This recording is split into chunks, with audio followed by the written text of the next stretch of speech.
to support them. They had to take care of them. But not in the Roman world. Roman world, you could even kill a slave because it's your slave.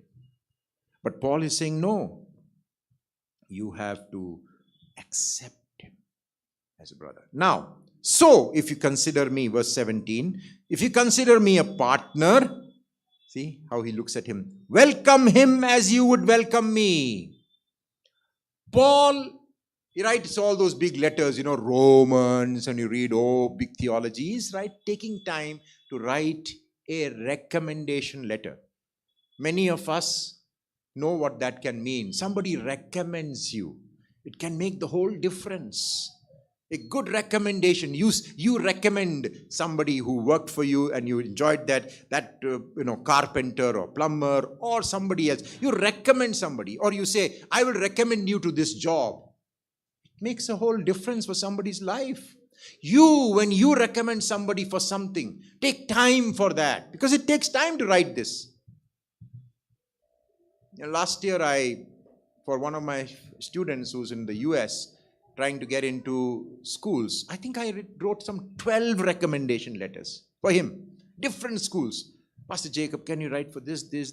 Finally, he's decided he's going to study in Boston College.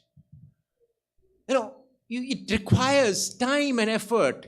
Paul is doing that for who? A slave boy who has now become his son. He loves.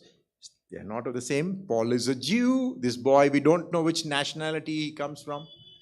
But Paul says, recommend. If he has done you any wrong, owes you anything, charge it to me. This is what I find very funny.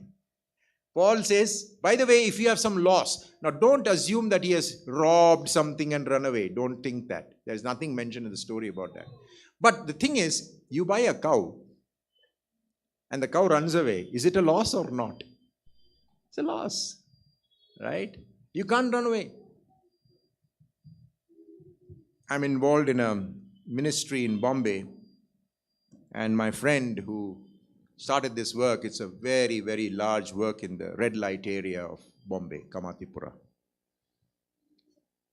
There are many women in Kamatipura who have come to know Christ, but they cannot just move away because their owners paid for them. It's a very difficult, dirty situation.